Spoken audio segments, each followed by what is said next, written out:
Hey, welcome, all my right thinkers. Thanks for tuning in and check out your boy P Farm. Thinking right out here in my lab, in my book, doing what I do for you. Oh, I got a good lesson for you today. Let's get this party started. I'm excited. Rightisms, 25 rule to live by. Storytelling, story with a message. There's a message in my stories for life. I give you life lessons. You tune in and receiving them. I appreciate you. We got a good thing going. Let's do what we do.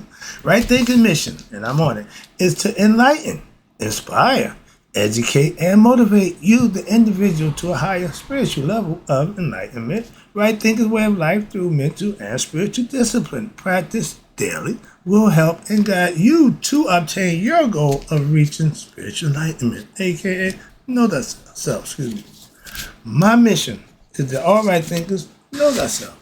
If you're a right thinker, your goal is to know thyself. You see where we're going with this? Let's get that together. So I ask the question daily: do you know you? You will when I get through. That's what I do.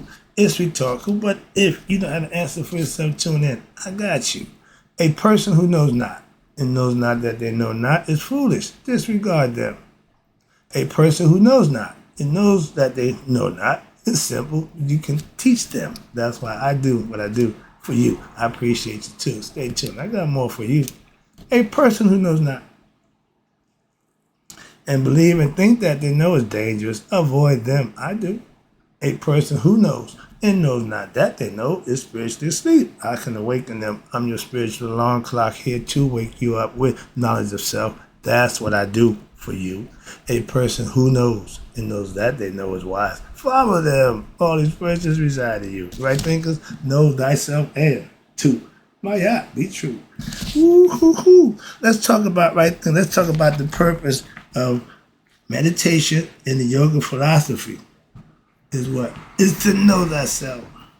I'm going to give you a breakdown again. This is another one of my life lessons that I learned, that I implement, practiced, and found to be true again. Let me tell you about it. Meditation and yoga philosophy, or in this case, right thinking philosophy, are disciplines practiced daily which are directed toward increasing your awareness of yourself, or mental or self-awareness or self-consciousness can only be increased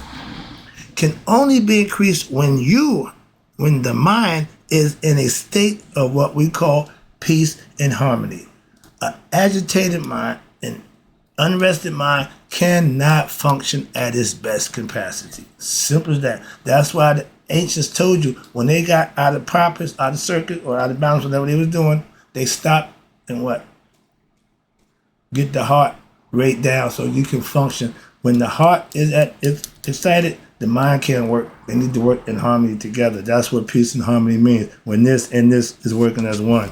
Thus, now your spiritual discipline of meditation, which is a major part of what we call yoga, and are the primary means of controlling your mind and allowing you, the individual, to mature psychologically and spiritually. That sound like a religion to you? No, it's like a way of life.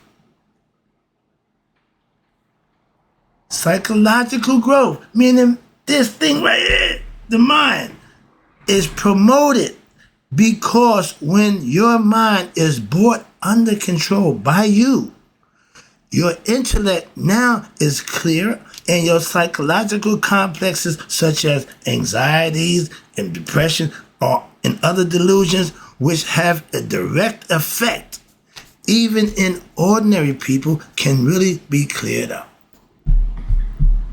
You can take care of your own problems by what? Becoming a meditator, a practicing yogi, and going inside yourself, controlling your mind, and the promotion of internal harmony. Be happy within yourself. All will allow the meditator, you, to now integrate, to get that lesson, integral to yoga process, integrate your personality and to resolve that hidden issues of the past, of the present, or your childhood or past lives.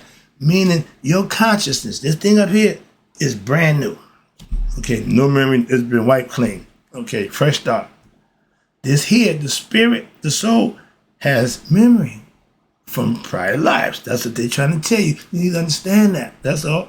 And when you become knowledge of self and your mind has been brought under your control. You have control of your mind. That means now the expansion of your consciousness leads you to what? To the self-discovery that what? You're not just an individual. Your individual consciousness is not the total experience of consciousness, just one aspect, yours. And you have to connect it with the heart consciousness, aka know thyself, and become conscious of who you are mentally. Through the correct practice of what? Daily meditation, you, the individual, your individual consciousness is now made more sharp, more precise, more aware, and it expands to the point wherein now there is a discovery within yourself that you are more than just the individual. That's the ego taking a back seat. When you realize that, now the ego got to what? Acquiesce. Why? Because now you know you're more than the damn ego. I like that. That perfect. And now the state of automatic consciousness, those states where you just drift off, they become reduced in the favor of what? Present experiences of what? Increasing one's level of what? Continuous awareness. I'm telling you now, it's called God conscious. Before I do anything, any action I'm going to check with God first. That's being God conscious. Is it good in God's eyes? Do God see this as a good thing? Will he reward me for this or will he punish me? Those are things like the parent. We do that as kids.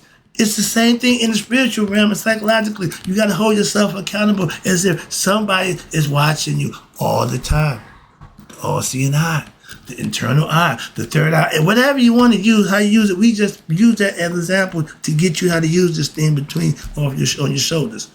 In other words, there is a decrease of what? Daydreaming, loss of consciousness, as well as the episodes of what? Carrying out activities and forgetting oneself in them until what? They are finished. Like driving, for example, I get that going to sleep at the wheel.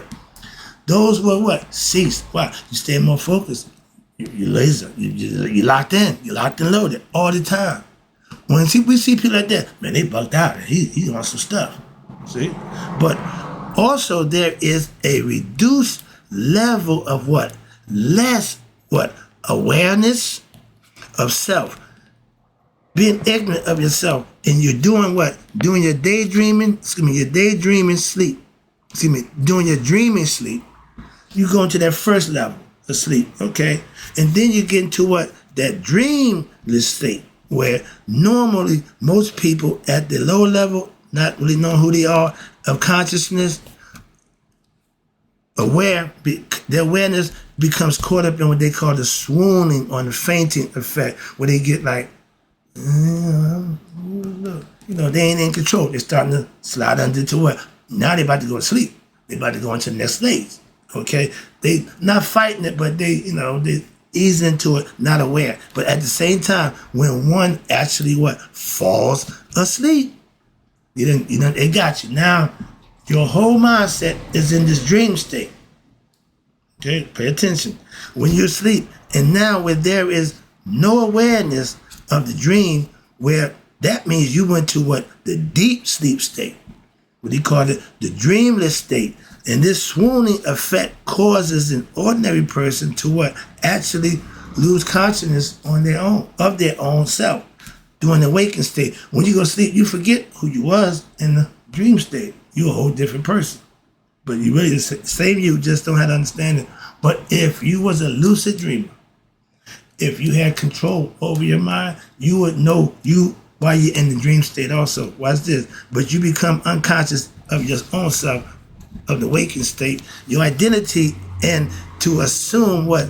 The other identity of their dream subject, and thus to feel that what? The dream subject, the ego you, that self, watch, as well as the dream world are what? Realities in themselves.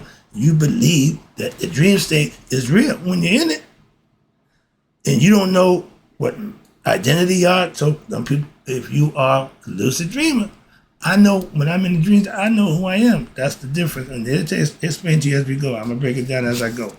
But this shift in what they call an identity from being woke, I am who I am woke. When I go to sleep, I'm still who I am. When I get to that dreamless state, I'm still who I am. Why? I recognize the witness conscious. That's God. I made the connection. I know that for myself. It's all mental. That's why. In this shift in identification from what? From the waking personality to the dreaming personality to absence of either personality in the deep dream sleep state, it led the ancient philosophers, spiritual philosophers, to now discover that these states are not absolute realities. Why? We don't stay in them but for a while. You only be awake for so long before you have to what? Take it down and go to sleep. Hold on, excuse me. Excuse me.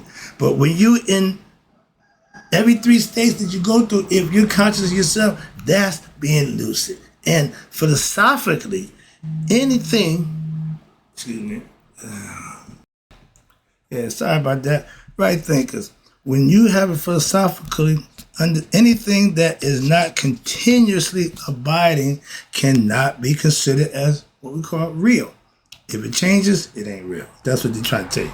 Only what exists does not change in all periods of time. All 3 different phases can be considered as real. Nothing in the world, hear me again, nothing in the world, this real, human experience qualifies as can be considered real. According to this test, nature, the human body, everything has a beginning and an end. Therefore, they are not absolute real. They appear to be real. Why? Because the limited mind and the senses, along with the belief in the mind that they are real. We deal with it on a regular basis. In other words, people believe that matter is physical. We went through that. I'm not doing that again. But right now, I'm going to end the lesson because I got something to do. And right thinkers, in closing, may you all live to be 100, me 100 minus a day. So I'll never know that right thinker like you have passed away. I got some business to take care of. I'll be right back.